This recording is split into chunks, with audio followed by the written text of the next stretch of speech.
어사. 그 시작은 조선 성종 때로 중종 때부터 본격화되었으니 조선시대에는 수령들이 각자의 지역에 전적인 권력을 가지고 있었기에 한양의 임금은 지역 민생을 정확히 파악하고자 불시에 비밀 감시자를 파견했던 것이다. 서슬이 벌었던 사토들을 떨게 하고 백성들의 구원의 희망이 되어주던 그들의 이름은 암행어사다.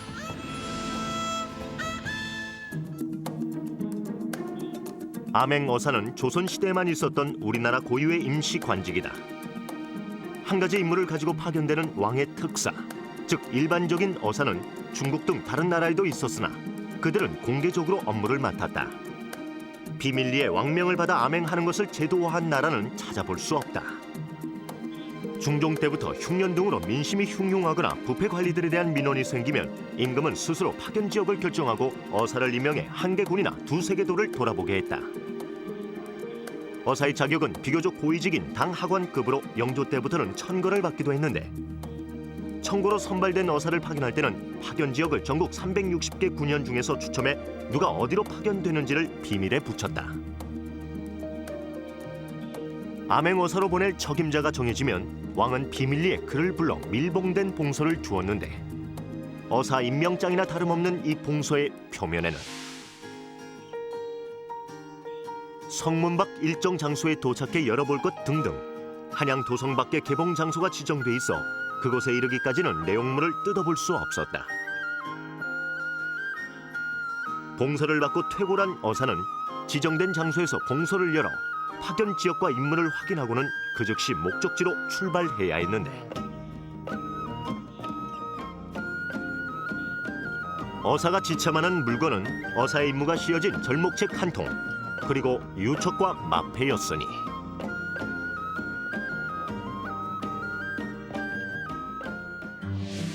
유척은 구리로 된 자로, 당시에는 기준이 다른 여러 가지 자들이 있었으므로 나라에서 표준자인 유척을 내려주어 여러 가지 도량형 조작, 특히 형구를 남용하는 일이 있는지를 조사하게 했던 것이고 어사의 대표적 상징물이라 할 수 있는 마패는 각 지역 역참에서 말을 동원할 수 있는 증표이기도 했다. 어사목은 어사의 임무와 수행 방법, 참조해야 할 지역별 주요 문제가 씌어져 있는 책으로 지참물을 가지고 즉시 정찰 지역으로 출발한 어사는 어사목이 지정된 바에 따라 활동을 개시했는데 그 임무는 지방 행정의 거의 전 영역을 망라하였으니 과부, 고아 등 가난하고 의지할 곳 없는 백성들을 파악함은 물론 농경지 파종과 관계수로 파악, 미풍 양속을 해치는 자 적발, 나가, 효녀 등 타인의 귀감이 되는 자나 임명되지 못한 불우한 인재가 있는지까지도 알아내서 보고했다.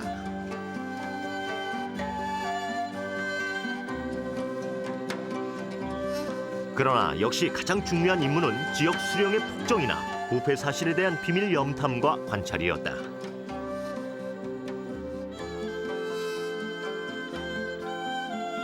탐관올이라는 증거가 발견되면 어사는 암행을 마치고 관하로 들어가 공식 업무를 개시했는데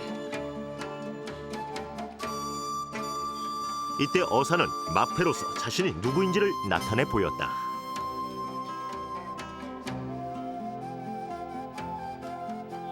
또한 어사는 마패를 도장처럼 사용해 탐관오리를 처분하는 문서 등에 날인했을 뿐 아니라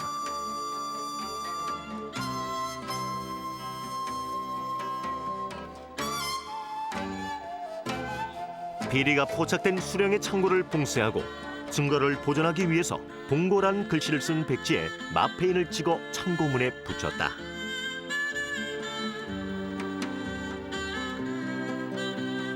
예. 암행어사가 우리나라에만 있었군요. 그런데 보니까요. 이게 중국에도 없었던 우리 조선시대만 있었던 그런 제도였나 봅니다. 네. 예, 그렇죠. 네. 그 어사라고 하는 직책 자체는 뭐 원래 중국에서도 있긴 있습니다. 근데 저희하고 네. 다르게 공개적으로 이 업무를 갖다 추진을 하거든요.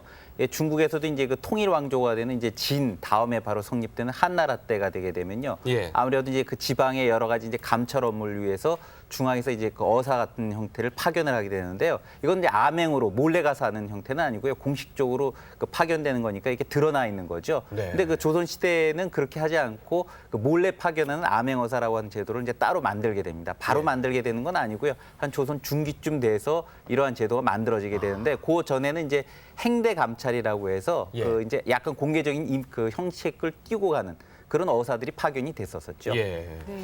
우린 특히 암행어사 하면 이제 이도령과 그 춘향이 얘기를 많이 알잖아요.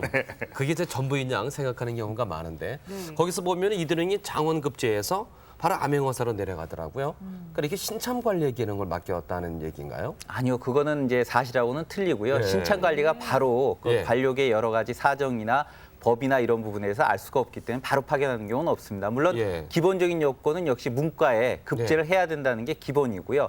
대개 이렇게 해서 관료 생활을 좀 어느 정도 거친 그 젊은 관료가 이제 파견이 되는데 그 직책은 이제 그 당하관이라고 해서 대개 이제 정삼품에서부터 예. 종삼품 사이에 있는 그 아래에 있는 직책들을 갖다 이제 내보내게 되는데 예. 이렇게 그 젊은 관료를 이렇게 파견하게 되는 건 물론 이제 그 당상관 정도가 되게 되면 사실은 자기 인맥이 생기게 되거든요. 그럼 자기 인맥 내에 있는 사람이 수령으로 나가 있는 경우가 많이 있습니다. 그래서 이런 사람들을 파견하게 예. 되면 제대로 감찰이 될 수가 없겠죠. 예. 그리고 두 번째로는 이제 젊은 사람들이 나가서 몰래 암행을 해야 되는데 암행하는 조건이 사실은 이제 그 걸어서 가가지고 이제 그 여러 가지를 관찰해야 되지 않습니까? 그럼 아무리 봐도 체력적인 조건이 젊은 사람이 돼야지만 그런 것들을 감당하겠죠. 그렇겠죠. 그래서 이제 그 좀 그 신임 관리 중에 좀 젊은 사람 그런 사람 중에 국왕이 선발해서 보내게 됩니다. 네.